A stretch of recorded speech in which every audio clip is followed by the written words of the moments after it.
Number is on the rise. And so when I started this work, almost 10 years ago, I think the number was around 80. Now it's over 100. There are different diagnoses that are happening year after year.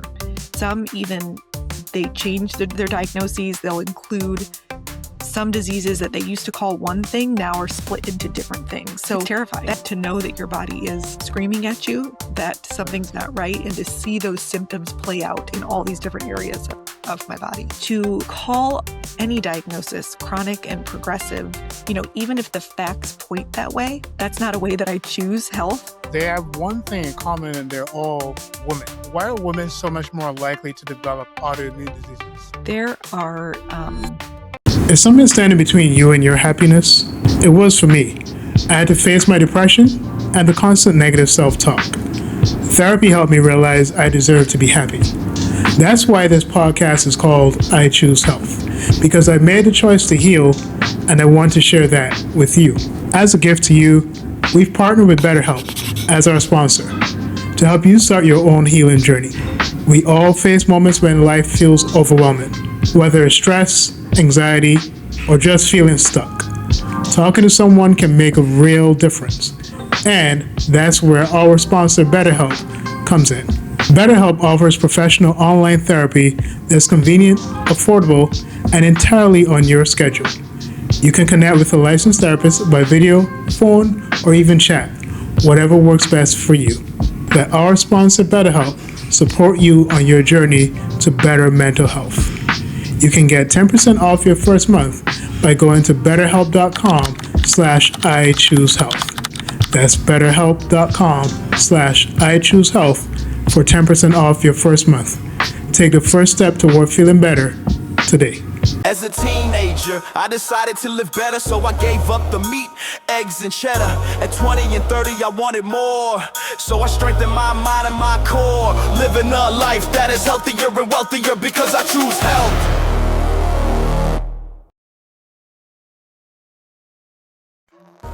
So I remember a family friend of ours, Jen, who I believe she had lupus, and I was becoming familiar with a lot of women around me, particularly a woman of color, relatively young. I think Jen at the time had to be in her 20s. And another friend of ours who lives in Maryland was in her 40s. Speaking of having lupus, seeing a number of that, at least the awareness of that increase.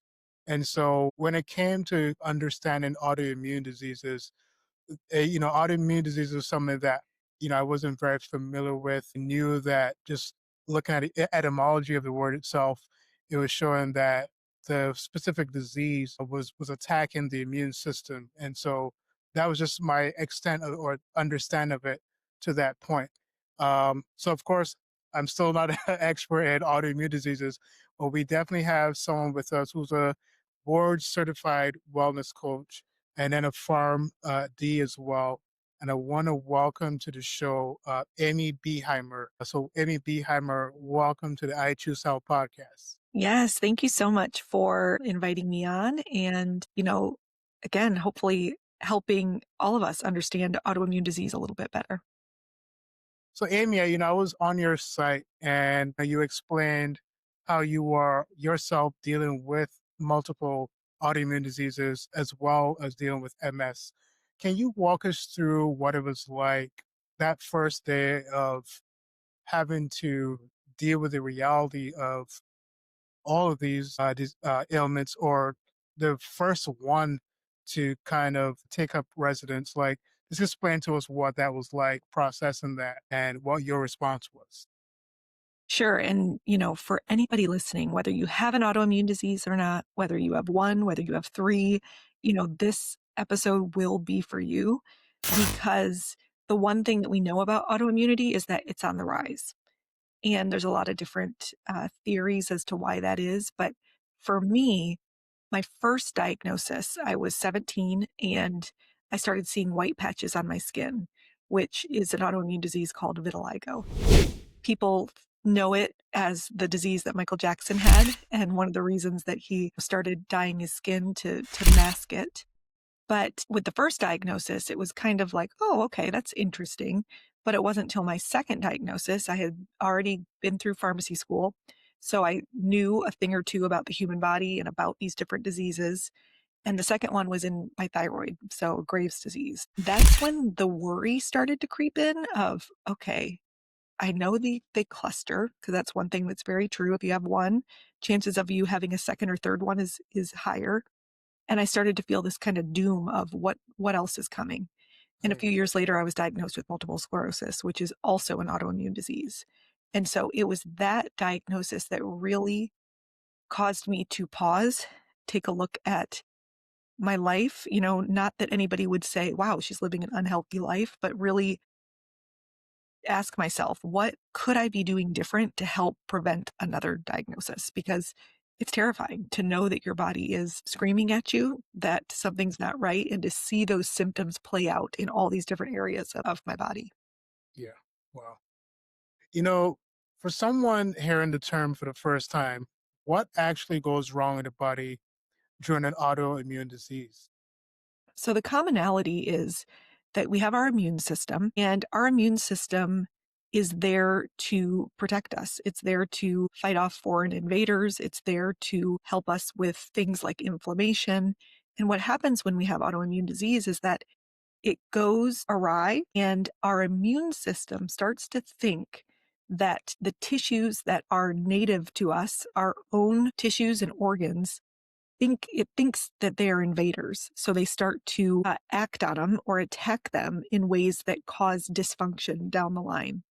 So an autoimmune disease describes any of those scenarios, and it can look like so many different things.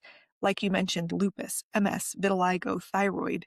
It just depends on which tissue the immune system is mistaking as an enemy. And you maybe explained it in that first question, but why does the immune system suddenly start attacking itself instead of the invaders?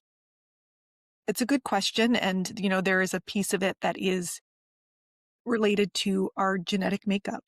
So oftentimes there is something that, like I mentioned, is in our genes, and a certain trigger can happen. And there's lots of theories as to what the triggers could be that causes it to kind of flip the switch and turn into that pathologic state. So genes can definitely play a role.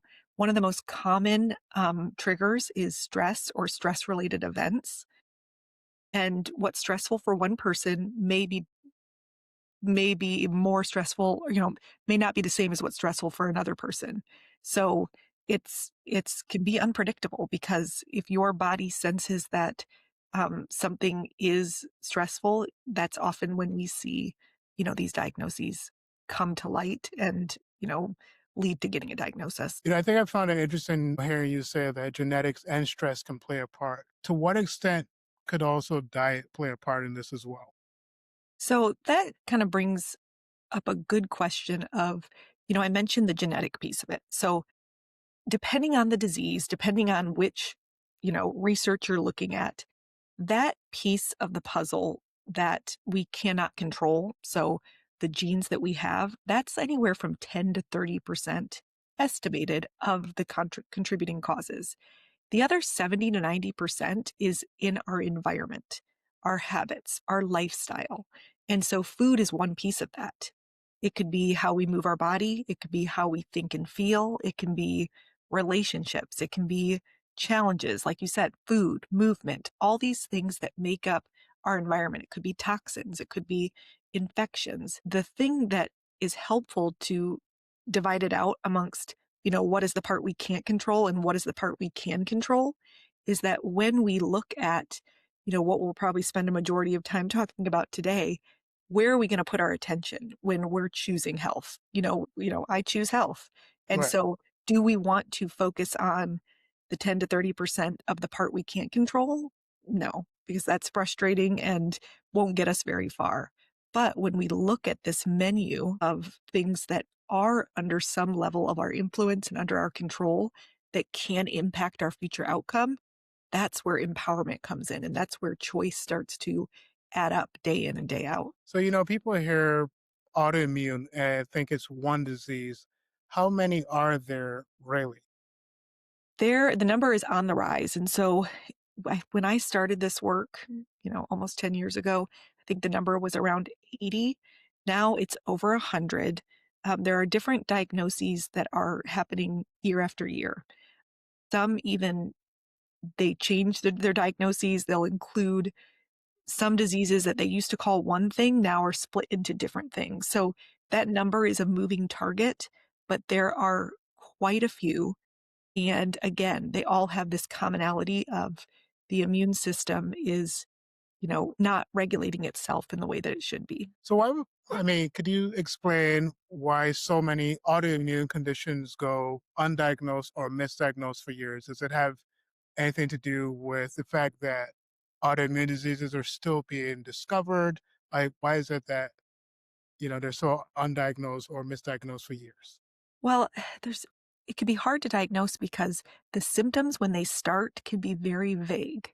They could describe many different diseases. And just like you said, there are some diseases that some of us may be walking around with that we just haven't put a label on yet, or we don't have a specific name. So you're right. People often, a part of their autoimmune story is that it's taken longer than we wish for anybody to have to go through, looking for answers. It takes longer than average because the symptoms can be so vague. It can describe many different things. It can be really hard to measure in lab tests. And so it really does take a diligence, and it takes, people advocating for themselves and finding, you know, physicians and practitioners who will listen and help them get to the bottom of it. Now, I wonder because, you think about diseases from a long time ago. You go back as far as 1400s and the plague and all that. But is autoimmune disease a modern problem, or have humans always dealt with this? Interesting question. I don't know how far back, but they do, believe that there is some sort of mismatch happening with our bodies and the modern world. So back to what you mentioned as something that's probably on other people's minds too, is our food doing something to contribute to this? And, I tend to believe that yes, the food, our environment, like we said, different toxins we're exposed to, something is causing our immune systems, our bodies, our cells, because really our organs that this is in fact impacting, our organs are made up of tissues and cells, and the basic building blocks of those cells comes from the food we eat, the thoughts we think, that, all the inputs, these controllables that are building our body. And so there does appear to be something with the modern world that our bodies are not liking. So I don't think it's a far leap to say that as these numbers go up more and more, and the other thing that's pointing to that is that it's happening in younger and younger generations. So there are diseases that, MS, for example, MS, the typical onset would be from age 20 to 40, still a young person's disease, but now it's happening even younger, kids as young as 8, 10, 12. And so much so that there are pediatric specialists for these different autoimmune diseases. So something is not matching up. And, our modern world has so many great things. We were just talking before we recorded how neat to be able to make the sound of this podcast sound even better with the help of AI and modern technology. But those things potentially play out very differently in our health and in our bodies. Now, is autoimmune disease, and I know you touched on this before, is it only genetic, or can it come out of nowhere? And I know in your case, you said you were 17, your first experience. So kind of, flesh that out a little bit more as well. Yeah, certain different diagnoses will have different percentages assigned to the increased likelihood if you have a family member with that diagnosis. MS is definitely one of those. I don't have any family members that I know of who have that disease. I do have family members with autoimmune thyroid disease called Hashimoto's. So there's definitely links between different diagnoses and higher chances. But again, you will find some variability with different diagnoses with that. But there does seem to be a connection related to our genes. So there are approximately 3 to 4 people that I know personally that have autoimmune diseases, and they have one thing in common, and they're all women. Why are women so much more likely to develop autoimmune diseases?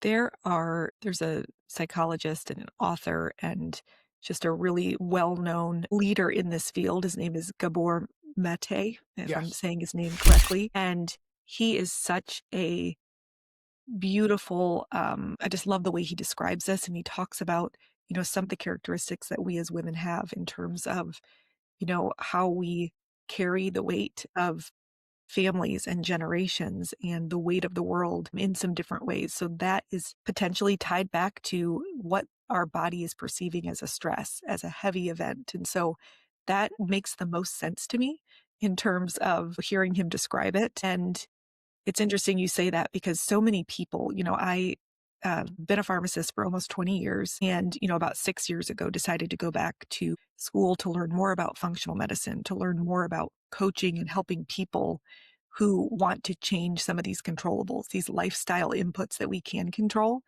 And so many people I see who are doing similar things, they say they work with women who have MS, who have Hashimoto's, who have these various things. And I've even been recommended by certain people to say, well, maybe you should work with women. And maybe I lucked out that my first 2 clients ever were men.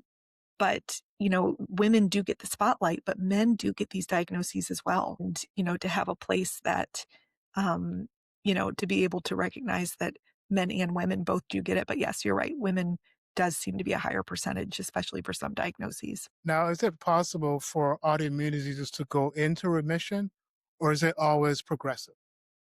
Great question. And yeah, again, these are different diagnoses that we're talking about, but absolutely we can have times when our bodies do go into a remission or a lower state of disease activity. And that most likely is that the immune system has calmed down. It's not in that overactive state. Different things can put us into more of a remission and not a chronic march forward. Certain amazing disease modifying therapies that can impact our immune system from a medication level. There are also, again, things that we do with our lifestyle. Certain foods and certain exercises, certain mindfulness, different things work for different people. But to call any diagnosis chronic and progressive, even if the facts point that way, that's not a way that I choose health, essentially because even if it's true, and even if my symptoms are going to get worse, and even if, statistically things go in a certain direction, choosing to think that way, usually, always for me, usually for most people, has us feeling like discouraged, fearful, disempowered. And so instead choosing to say, maybe mine won't be progressive. Maybe I can impact this, leads us to feeling in ways that help us do things that are more in line with healing. And so that's a big differentiator between one of the ways I look at health and one of the ways I help people look at health is that a lot of what we do starts in how we're thinking and feeling. And so some of those labels that could be put on autoimmune disease may not be serving us because if, we're not arguing with whether it's right or wrong, but instead just putting the best possible path forward by putting out there that there's a chance that we can, impact this thing and keep it from becoming, a chronic and progressive disease. So I'm gonna ask you to get a little bit vulnerable with us, and you have already. But after the first autoimmune diagnosis when you were 17, and then come into the second one, and then obviously with MS being the last. At what point was there ever a point where you started to blame yourself for the current situation or for the situation then? And then was there a point of weakness where you felt like, okay, like I just have to like surrender to this thing, or was there a decided point of strength where you're like, okay, and of course I need to do something about this. I need to find a way to manage this. Yeah. So in the first part of the question is, did I ever feel like it was my fault? Did I ever think it was my fault? Not for an extended amount of time, but I will say a lot of people, so many of my clients, when they find me, do feel guilt. They feel guilt because they think there's something they could have done differently, or they feel guilt because they now have the diagnosis and they think, why aren't I not doing the things to make this better that I know could help make it better? And so if you're thinking that, if you're a listener and you feel that, you are not alone. I think it's very human to try to, find an answer. And even if that answer is potentially blaming ourselves.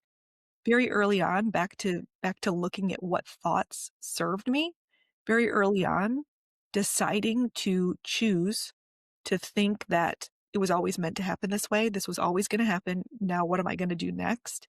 Was a thought that just felt really loving. It felt really compassionate to myself, and it felt very nurturing. And it felt like it inspired me to then take on a problem-solving approach to now what? Now what can I do? And so the answer is, I fortunately, maybe because of the emphasis I've put on my mindset and really questioning the thoughts and feelings that I have, it's a skill that just keeps paying me back again and again, because if a thought that does not feel good is let loose and let allowed to fester and breed and grow, then we can end up feeling pretty discouraged by it. Having a practice of looking and questioning, is it really true that I could have prevented this? And there's no way to prove that. And so why not decide the other way, the exact opposite? Why not decide there isn't anything I could have done? And again, if anybody's listening and they feel guilt because they haven't changed something that they want to change, they're not alone either. I mean, as humans, it's hard to undo lifelong patterns. And so having some compassion from that and learning how to work with our brain to change in a way that feels good and not in a way that feels like we're punishing ourselves is such a useful tool and skill to develop moving forward. And I wonder, what's the greatest thing you've learned about your resilience throughout this experience? Yeah, that's such a good question. I think MS, when I was waiting for that diagnosis, MS was kind of my worst case scenario. I really, of all the different options, from what I knew about it in school, I remember learning about it. I remember thinking and even saying to a friend once, like, oh gosh, I would never want MS. And so it really was this worst case scenario. But getting to survive your worst case scenario, getting to turn it into something that you learn from, grow through, make different choices after is the most, empowering thing that I can look at in my life is when I think about, okay, what's my current worst case scenario in anything that I'm facing, then calling back and remembering, oh, you survived another time you thought that was your worst case scenario. That's really empowering. And that really helps me to keep things in perspective and to have the trust and confidence that I will figure it out and do what it takes to, again, choose to still be healthy, even when something threatens to take that away. And it often requires redefining what health looks like. It may look different than it did in the past, but nobody can take that away from me because I define what it means and I get to decide if I have it or not. Now, when it comes to dealing with autoimmune diseases, is fatigue really that bad, or are people exaggerating that? My goodness, fatigue could really be that bad. Everybody's reality is their reality. So if somebody is feeling that fatigue, then, to honor that and to, not minimize that is so important. I like to break down fatigue into two different things. There's the medical reasons for fatigue. That could be nutrient deficiencies. That could be certain medications. That can be very real things happening in your body that are keeping you from having the energy you need to be able to feel like you can get through your day well. Then there's also the fatigue that is made worse by the way we're thinking about our fatigue, the way we talk about our fatigue, the way we avoid making changes that we know could help our fatigue. And so it's more empowering when we realize that a portion of our fatigue maybe could be lessened if we're willing to shift some habits, if we're willing to try something different to give our bodies and our brains better quality input. You get what you give. And so let's give our bodies some good energizing thoughts and food and movements. And, you probably see that quite a bit with training people. Even if we're tired when we come into an exercise, doing exercise that's loving in the moment, at the other side of it, we end up feeling more energy. Yep. And so yeah, really looking at what is the real fatigue that's happening that we're not going to deny, we're not going to ignore. But given that this fatigue is real, what can we do to minimize it? And there are always things that we can do to minimize it, even if it's just the way we're talking about it. I often have my clients, we talk about a strategy that we use a lot called words matter. So the words we're thinking, the words we're saying, and if sometimes it's just a habit that we're saying, I'm tired, I'm fatigued, I'm exhausted. and it starts to be a habit. And so that habit can actually make us feel more tired. It's like a self-fulfilling prophecy. And so one shift, if anybody has that, you notice yourself thinking or feeling or talking about how little energy you have, is try to pair it with something a little more energizing, even in your words. One of my favorite ones is, I am exhausted and I get to go to bed early tonight. That shift to include something just as true and a little bit more positive, a little bit more energizing, can really help to change the state of our cells and the state of our body. And yeah, these are examples of little strategies to not add to it, but to actually minimize it and start to lighten that load a little bit. As you said, that just really hit home for me how much we are really creatures of habit, and not just creatures of habit, but sometimes more than anything, creatures of bad habit. And I know it's probably taboo to list anything as good and bad nowadays, but I think, as you said, when I think about certain things that add to that fatigue, whether that's a lack of sleep or at least not getting enough sleep, or as you said, the way that we think about fatigue. Like sometimes I'll talk to someone and I'll notice that they'll ask me how I'm doing, and I'll like just naturally go to, well, I'm tired, right? When in Yeah. reality, biologically and cellularly, I don't really feel that way, but Yeah. I still do that. So it's just a really interesting observation. Yeah. Or even, breaking down tired into the different types of tired there are. Like imagine if we responded accurately and said, oh, today my muscles are tired, or I'm physically tired. Or today, you know what? It's a heavy emotion day. I'm emotionally tired. Or maybe we're cognitively tired because we've been thinking hard. When we narrow down how we describe our fatigue, how we describe our tiredness, it actually in itself is an energy saver. Because when we just throw out this blanket, I'm tired, that takes more energy. It uses up more of our energy. And so getting specific, getting granular is one way to help slow the bleed, so to speak. Now, I know we spoke about diet before, are there foods that consistently make autoimmune symptoms worse? This is a good question for this week. We're recording in January of 2026, and there were just some new updated dietary guidelines for the first time in a really long time. And there's some good changes in it. And the reason I bring those up is that it solidifies what I've been teaching for years, that we have to find the foods that are good for us, the foods that are not good for us, and the foods that we want to explore and experiment with to see if they're good for us. So I call them yes foods, no foods, and maybe so foods. Now, to answer your question, for the most part, no foods for most human bodies are ultra-processed foods, and the guidelines call that out. And the reason we can say that so confidently is they have ingredients and we don't even recognize when we read them on a label. So our body probably doesn't even recognize them as food either. And so whenever we are giving ourselves, foods that are food-like substances, or not even real food, that's the building block that our body is using to create new cells, to fix new layers of skin as they shed off. And that's happening all throughout our body. So I think it's pretty safe to say overall that ultra processed foods are ones that most people know it. They feel like crap when they eat too much of it.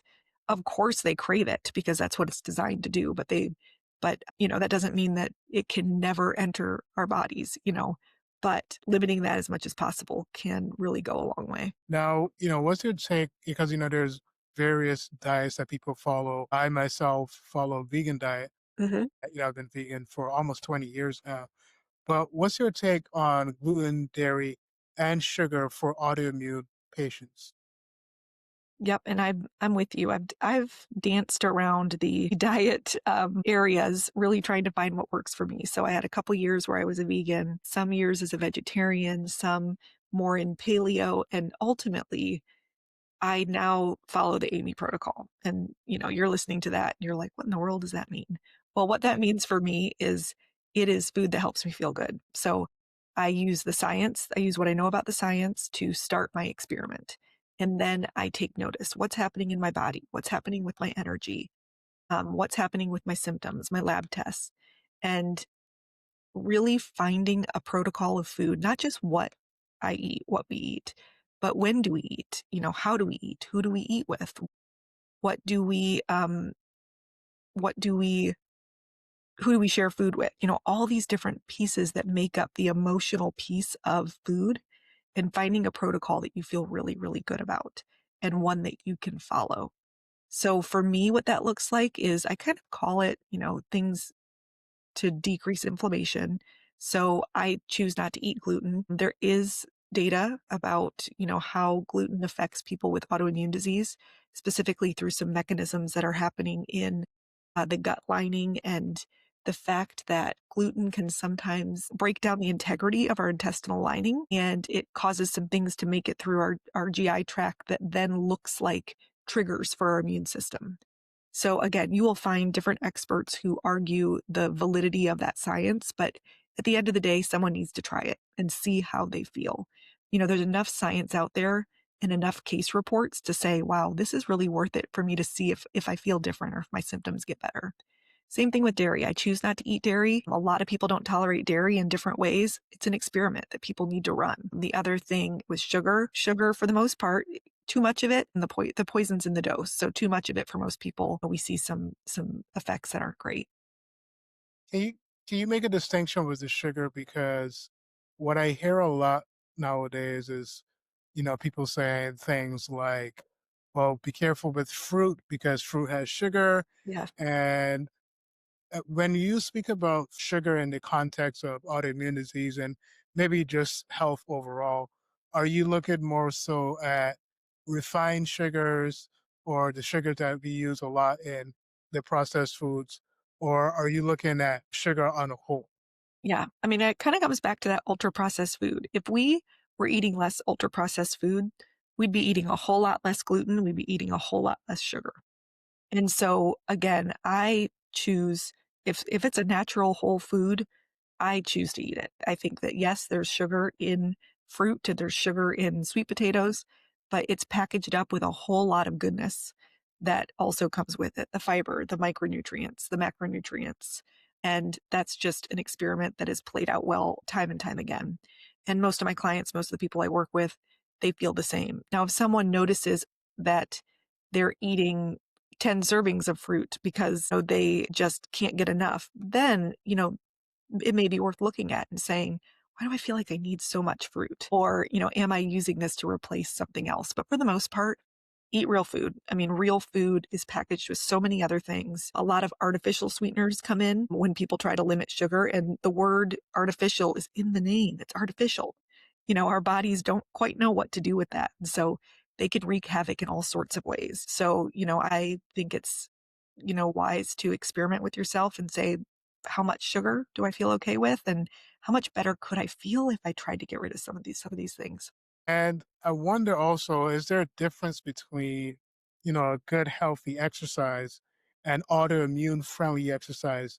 And are you able to list, I know that, you're pretty much in the holistic field of things and maybe not necessarily a trainer, but are there specific exercises that you may recommend for your clients or exercises that you use yourself?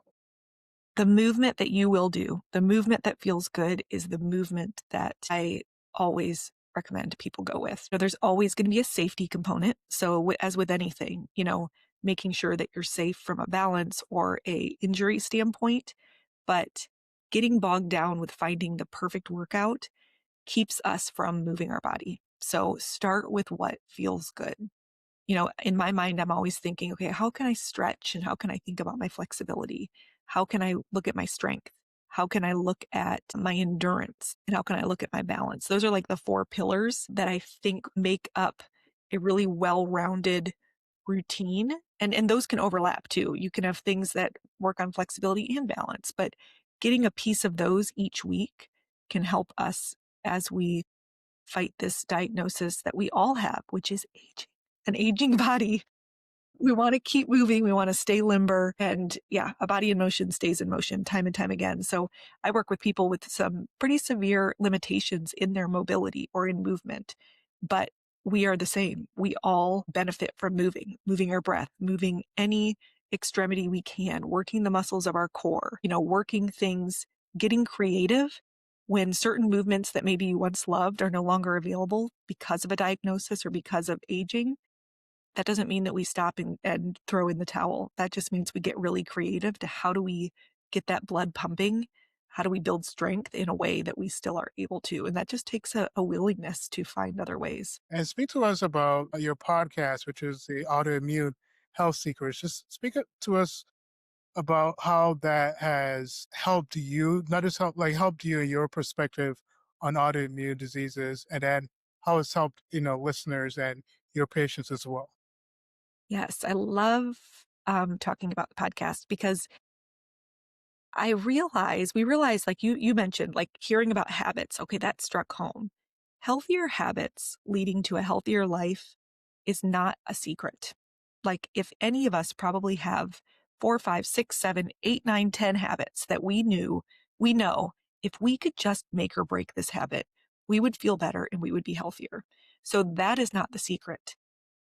The secrets that I am revealing on Autoimmune Health Secrets is how to actually make them happen, how to actually incorporate them in your life so that they are not just something that someone else does or that you get motivated by for a couple days but then drop off. But how do we make these healthier habits habitual, by definition, and make them a part of who we are? So the podcast is just all about the how of changing habits. I'm never telling you exactly what you should do. I'm giving you options of this is what's helping people. This is what the science says. Now let's figure out, why aren't you doing it? Why aren't you doing what you want to be doing? And that's my sweet spot as a coach. That is my expertise, to take anything you want to be doing and help you do it. Bottom line, we don't stop trying until you do it. We get creative. We find workarounds and we make it work for you. That just takes knowing a lot about the human brain and what keeps us stuck. So there's a strategy behind it. There's a lot of really good habit change and behavior change research that I draw from, and hopefully package it up in a way where you get to come in, learn a thing or two about the body, about a habit that could help, and then you leave empowered and ready to take action so it can change your life. And Amy, just let people know, well, two things: what is next for Amy Behimer, and where people can find you on social media and the web just to work with you as well. Well, it's the beginning of a year. Next for me are some goals, some health goals, some movement goals, some mindset goals, all the goals that I am helping other people set, I'm doing right alongside with you. So, if anybody doesn't have a goal, or you find that you resist having a goal, then I would challenge you that you may be thinking about goals not in a productive way.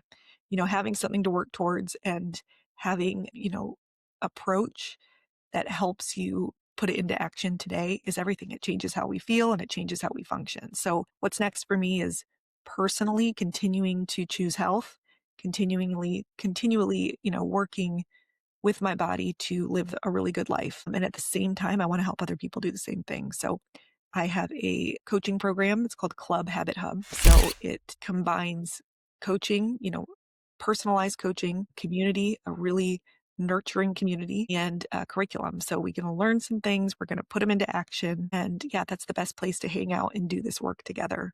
And you can find me, like you mentioned, on my podcast, which is Autoimmune Health Secrets. You can explore more about coaching together. I'm just such a fan of coaching and really want to make it accessible to more people, because, sometimes it's easy to think, oh, if I need a coach, that means I'm doing something wrong. And that's just, the biggest lie that our brains can tell ourselves. Getting support for things, that we want is one of the smartest and wisest things we can do. So that's what I get to help people do. And that, I can include the link in the show note for that. Good. And also on social media, is it Amy Behimer as well? Yep. It's at amybehimercoaching.com.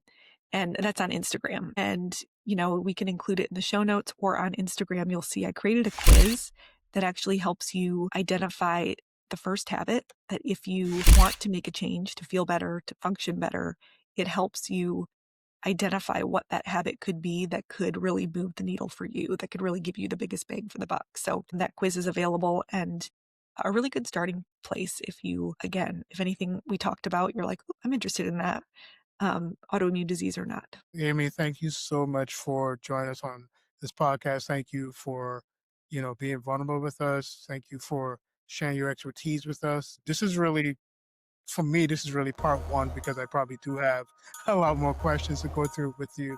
So I'm pretty sure we'll have Amy back on the show pretty soon. Amy, thank you so much for joining us today. And again, this is Stefan Lessie with the I Choose Health podcast. Just reminding you that choosing health is about choosing power, possibility, and purpose. Thank you, Stefan. Thank you. This is week 40 of 52 choices. This week we're saying to prioritize quality sleep. Sleep isn't a luxury, it's a biological necessity. Consistently getting 7 to 9 hours of sleep allows your brain to consolidate memory, your body to repair tissues, and your immune system to stay balanced. Research shows that chronic sleep deprivation increases inflammation, disrupts hormones that regulate hunger and stress, impairs focus and decision making. This week, treat sleep like a non-negotiable. Aim for a consistent bedtime, limit screens before bed, and create a calm sleep environment. When you protect your sleep, you're not just resting, you're actively supporting your long-term health, energy, and resilience. This week's choice: go to bed on purpose. Your body will thank you.